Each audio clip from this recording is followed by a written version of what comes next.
Warahmatullahi wabarakatuh. Selamat sore buat teman-teman semuanya. Bagaimana kabar Anda hari ini? Saya berharap apapun yang terjadi, walaupun kita disibukkan dengan teroran, dengan intimidasi, Anda masih ditagih dengan hutang besar dan bunga yang cukup luar biasa. Paling tidak pemikiran Anda masih normal ya untuk detik ini. Oke. Yang mau kita bahas hari ini adalah tentang kedatangan debt collector pinjol legal. Ya, bagaimana sih sebenarnya dan apa sebenarnya yang harus kita lakukan di tengah situasi yang seperti ini. Mengingat pertanyaan ini tidak pernah terputus dari teman-teman semuanya, terutama yang baru telat bayar, baru gagal bayar, baru jatuh tempo di aplikasi pinjaman online. Ini cocok banget buat Anda semuanya. Silahkan disimak video ini sampai habis, jangan di skip juga. Anda harus paham gitu loh.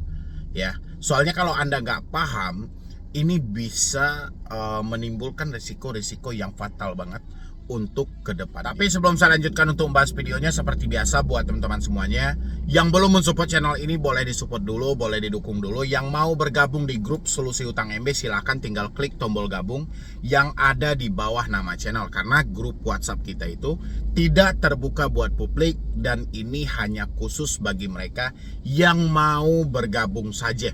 Karena kita juga mau membatasi aksi-aksi penipuan untuk masuk ke dalam itu ya. Jadi kita biar bisa lebih jelas melakukan edukasinya, lebih jelas menunjukkan cara-caranya tanpa ada gangguan dari pihak-pihak yang memanfaatkan orang-orang yang telat bayar dan gagal bayar. Dan yang belum mensupport channel ini silahkan disupport dulu. Tentang kedatangan debt collector pinjol ke rumah. Saya setiap malam mengadakan live di TikTok Medi Broni. Ya, bagi yang belum tahu juga boleh mampir nanti. Setiap malam saya berbincang-bincang kecil di situ.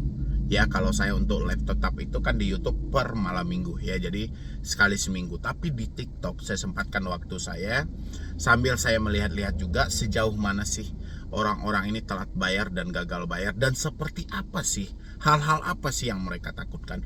Ternyata masih banyak ya, boleh saya bilang 90% dari yang bertanya kepada saya di TikTok masih menanyakan kapan DC datang ke rumah, daerah mana yang dikunjungi, telat berapa lama mereka akan datang. Mungkin Anda yang ada di YouTube sudah bosan mendengar hal ini. Saya pribadi tidak pernah bosan membahas hal ini. Karena kenapa? Karena orang yang telat bayar dan gagal bayar jumlahnya terus meningkat setiap hari. Ya, aksi iklan pinjol makin merajalela di mana-mana. Sementara solusi sama sekali tidak ada. Ya, walaupun informasi kemarin juga KPPU sedang melakukan penyelidikan dan diminta pula OJK mengatur bunga pinjol secara eksplisit, saya rasa itu masih belum bisa menjadi patokan dasar bahwa kita akan menemukan solusi yang tepat gitu loh. Tapi dengan adanya pertanyaan dari teman-teman itu yang hampir 90% menanyakan gagal bayar aman nggak? Di balik kata aman ini dia sedang bertanya sebenarnya apakah ada DC yang datang ke rumah. Dia telatnya di Shopee es pinjam, Shopee Paylater, Rupiah Cepat, Julo, Kredit Pintar, Uangmi, pinjam duit, banyak lagi yang dia pinjam. Tapi sangat saya sayangkan di posisi ini mereka harus membebankan satu pikiran mereka untuk memikirkan kapan DC datang ke rumah. Sepintas itu adalah hal yang biasa saja. Tapi kalau kita telusuri lagi, ini hal yang sangat luar biasa. Kenapa?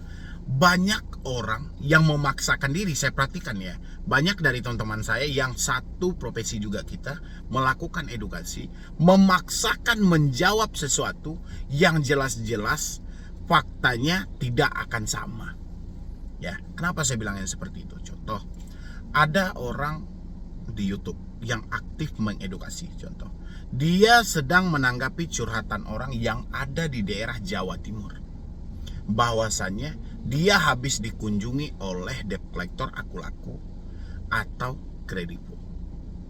Ya, ketika ada yang bertanya lagi setelah yang di Jawa Timur, ada yang bertanya di daerah Kalimantan, atau ada yang bertanya di daerah Aceh, ya di Pulau Sabang, contoh kayak gitu di Sumatera. Tapi si konten kreator ini, orang yang aktif mengedukasi ini, mengambil pengalaman, pernyataan orang yang curhat sama dia yang ada di Surabaya untuk menjawab pertanyaan follower mereka juga yang ada di Kalimantan dan Aceh. Ini menimbulkan problem. Ya. Kenapa?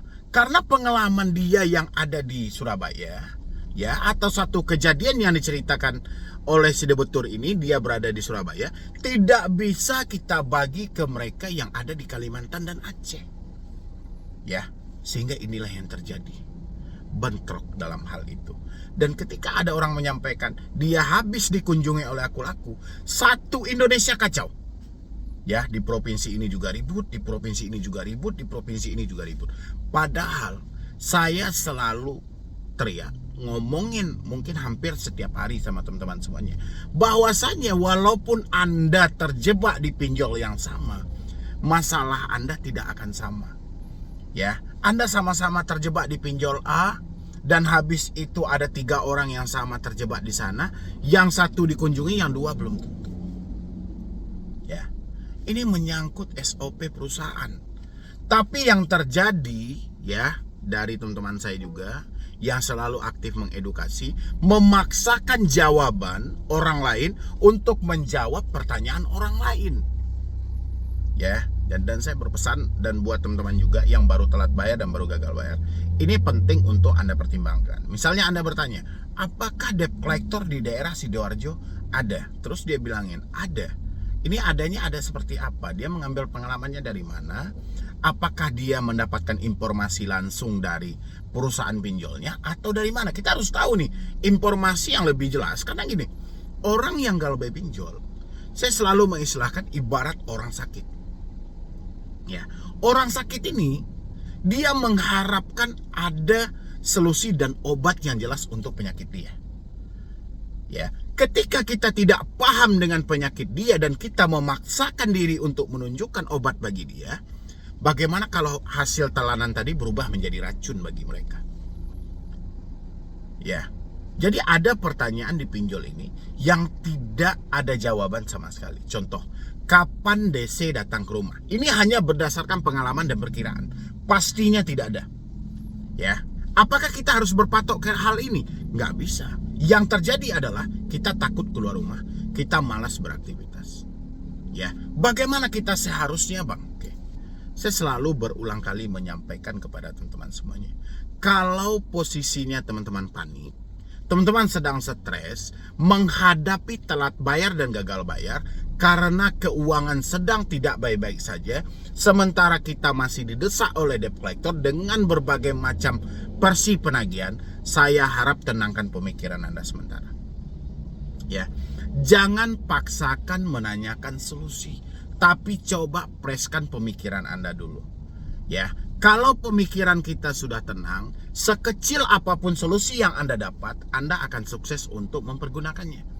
Tapi kalau Anda sedang panikan dan sedang stres seperti ini, solusi yang paling hebat dan nomor 1 sekalipun tidak akan berlaku bagi diri Anda karena ada sebuah kementokan dan kepanikan. Coba Anda preskan pikiran dulu. Bagaimana, Bang, mempreskan pikiran ini? Anda mungkin bisa refreshing dulu. Saya nggak ada uang, Bang. Refreshing tidak selalu menggunakan uang.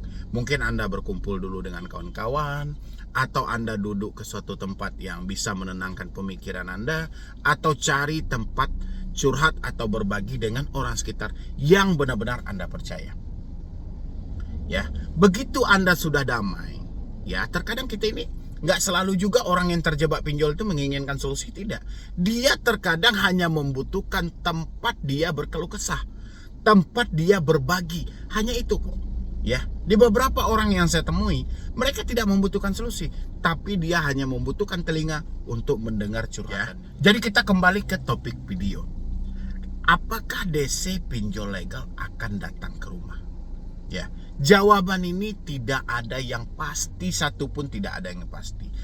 Ya, sehingga kalau kita memaksakan mencari jawaban ini, yang terjadi adalah kementokan di dalam pemikiran kita yang terus-menerus. Ya, jadi sudah saatnya kita tanamkan di dalam diri kita, oke, Anda hari ini sudah menyatakan gagal bayar dan tidak mampu bayar. Otomatis uang sudah tidak ada lagi. Sudah nggak ada lagi harapan ataupun solusi yang Anda dapatkan untuk melakukan pembayaran di pinjaman online. Berarti Anda harus mengambil satu hal lagi, yaitu Anda menerima konsekuensinya. Ya, Anda harus menerima risikonya. Apa risikonya, Bang? Risikonya mungkin Anda akan dihadapkan dengan BI checking. Anda akan dihadapkan dengan pola penagihan debt collector yang terkadang ya bikin pemikiran kita kacau. Habis itu Anda akan dihadapkan dengan telepon-telepon yang gak jelas dari nomor-nomor yang berbeda. Apakah kita wajib membalas telepon tadi atau harus mengangkat telepon tadi? Itu kembali ke diri Anda. Tidak ada aturan atau perjanjian yang mengikat antara Anda dengan si pinjol. Ketika telat bayar harus baca WA, harus balas WA, harus angkat telepon. Ada? Nggak ada. Ya. Jadi kalau Anda mau untuk mempreskan pemikiran Anda sementara supaya tidak memikirkan kapan DC datang ke rumah, walaupun Anda telatnya di Aku Laku, Julo, ada Kami, apapun itu, mendingan putus komunikasi Anda sementara. Cabut kartu Anda, rinset HP Anda ke setelan pabrik. Ya, sepintas solusi ini mungkin itu aja yang Anda dengar. Tapi yang saya inginkan bukan Anda dengar, tapi Anda praktekkan. Ya, karena saya tahu ketika Anda mempraktekkan akan ada hal yang berbeda dalam hidup Anda. Tapi selagi Anda belum mempraktekkan, pasti Anda jawab cuma itu, Bang. Ya, karena yang menjadi sumber kepanikan adalah handphone Anda sendiri. Ya, Anda setiap kali lihat WA takut, sekali lihat email cemas, ada telepon dengan nomor baru cemas, ada orang sedang mendata rumah dari kelurahan disangka debt collector. Ini ada yang salah dalam hidup Anda.